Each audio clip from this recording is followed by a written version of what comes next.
यदि यह सत्य है कि ईश्वर का साक्षात्कार तथा उसकी प्राप्ति केवल धर्म के माध्यम से संभव है, तो उसके लिए इतने सारे धर्म क्यों होने चाहिए? क्या धार्मिक और दिव्यात्मा मनुष्यों की कोई सीमा नहीं होनी चाहिए? मनुष्यों और तथाकथित दिव्यात्माओं द्वारा निर्मित धर्मों के बीच इतने विवाद, अनियमितताएं और विरोधाभास क्यों हैं? धार्मिक युद्धों का औचित्य क्या है? धर्म के नाम पर इतने नरसंहार क्यों होते हैं? धर्म के नाम पर मनुष्यता को इतने कष्ट और पीड़ाएं क्यों झेलनी पड़ती है? यह कहा जा सकता है कि ये किसी देवी शक्ति की देन न होकर मनुष्य की अज्ञानता के कारण उत्पन्न हुई है, लेकिन यह तर्क दमदार नहीं है। यदि कोई बुद्धिमान और तर्क शक्ति से संपन्न इसका रहस्य समझने में असमर्थ है, तो बाकी मनुष्य इसे समझ ही नहीं पाएंगे।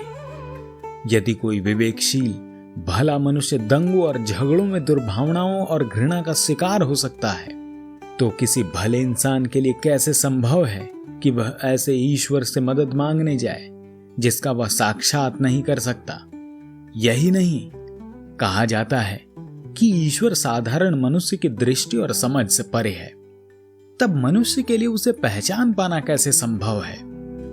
विभिन्न धर्मों के रचयिताओं को हम दिव्यात्मा कैसे मान सकते हैं, जब समाज में इतने सारे झगड़े, असमानताएं, मारपीट, दंगे और तोड़फोड़ उनके द्वारा रचित धर्म के नाम पर होते हैं? आपको इन सब प्रश्नों पर गंभीरता से सोचना होगा। संसार में बढ़ते भेदभाव, मनमुटाव तथा एकता के अभाव के लिए क्या धर्म जिम्मेदार नहीं है? क्या धर्म को समाज में नफरत फैलाने के लिए जिम्मेदार नहीं कहा जाना चाहिए? क्या धर्म मनुष्य द्वारा मनुष्य के शोषण, उत्पीड़न और अभावों के लिए जिम्मेदार नहीं है? हम यह कैसे मान सकते हैं कि सभी दिव्य धर्म शक्तियों से युक्त महापुरुषों द्वारा बनाए गए हैं? हमें इन सब मुद्दों पर गहन चिंतन करना होगा, इसलिए कि धर्म प्रवर्तकों को दिव्यात्मा होने का श्रेय दिया जाता है। उनमें से अनेक आगे चलकर दिव्य महापुरुष के रूप में पूजनीय माने जाते हैं। ऐसे पूजनीय दिव्यात्मा धर्म प्रवर्तकों की संख्या दिनों दिन बढ़ती जा रही है। किसी को इस पर सोच विचार करने की परवाह ही नहीं है। बुद्ध, ईसा, मोहम्मद, नायनारो, स्वामी जियों, महात्माओं और अनगिनत लोग समय समय पर स्वयं को दिव्य पुरुष घोषित करते आए हैं। उनके बाद में अनगिनत वाद विवाद, लड़ाई झगड़े, मत मतांतर तथा विरोधाभासी किस्से हैं। बुद्धिवाद के प्रचार प्रसार के फलस्वरूप समाज में जागृति आई है। आज समाज का एक बड़ा हिस्सा अपने सोचने समझने की क्षमताओं का निष्पक्ष तरीके से प्रयोग करने में सक्षम है। यही कारण है कि आज तथाकथित दिव्यात्माओं की संख्या घटने लगी है। जन साधारण की मुक्ति के लिए इन दिव्य जनों ने क्या योग्यता हासिल की है? उनमें से कितनों ने ईश्वर का पता लगाया, उसके बारे में जांच पड़ताल की और अपनी प्रार्थनाओं के बल पर उस तक पहुंचने में सक्षम हुए? आज जो स्थिति है उसमें लोग सभी अद्वितताओं को दिव्यात्मा स्वीकार करने के लिए तैयार नहीं है।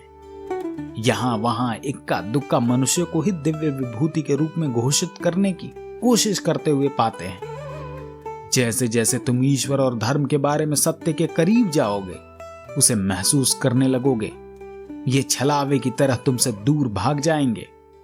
ईश्वर और धर्म के बारे में मेरी विचारधारा कदाचित आपको चौंका सकती है। मेरे कुछ विचार आपके विचारों से भिन्न हो सकते हैं। धर्म और ईश्वर को लेकर इतने सारे संभ्रम और भ्रांतियां भला इतनी क्यों होनी चाहिए कि वे हमें मनुष्यता के लिए महत्वपूर्ण और अपरिहार्य होने के लिए बाध्य करने लगे? अनेक लोग ऐसे हुए हैं जिन्होंने इस संभ्रमों को सत्य और मानव मात्र के लिए परामर्शक माना है। ईश्वर और धर्म विशेष रूप से बुद्धिमान और तार्किक मनुष्यों के लिए रचे गए हैं। इसलिए बाकी प्राणियों के लिए न तो कोई धर्म रचा गया है, न ही ईश्वर। इससे हम इस विश्वास पर पहुंचते हैं कि उन्हें केवल मनुष्यता के कल्याण हेतु गढ़ा गया है। ऐसी आवश्यकता केवल इस तथ्य के कारण उत्पन्न होती है कि सभी जीवधारियों में केवल मनुष्य ही है जो साथ साथ रहने के लिए समाज का गठन करता है। अन्य जीवधारियों की तुलना में मनुष्य अपेक्षाकृत ज्यादा बुद्धिमान है। यदि वह असीमित स्वार्थ की तरफ बढ़ा तो उससे दूसरों के हित खतरे में पड़ सकते हैं। परिणाम स्वरूप समाज को खतरा उत्पन्न हो सकता है। यही अवधारणा ईश्वर और धर्म की रचना को औचित्यपूर्ण ठहराती है। लेकिन ऐसे मनुष्य के लिए जो समाज से पूरी तरह अलग थलग निरपेक्ष है, उसे ईश्वर या धर्म की कोई आवश्यकता नहीं। परंतु ऐसे व्यक्ति पर जो दूसरों के साथ रहता है और बड़े समाज का हिस्सा है, उस पर कुछ प्रतिबंध जीवन के विभिन्न क्षेत्रों में लगाए गए हैं।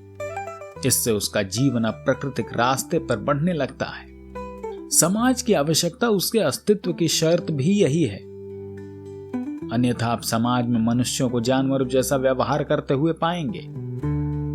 व्यक्ति में प्रकृति विरुद्ध जीवन जीने का सामर्थ्य पैदा करने के लिए ही हमारे विद्वान पूर्वजों को ईश्वर और धर्म की रचना कर उसके उपदेश के लिए प्रेरित किया गया था।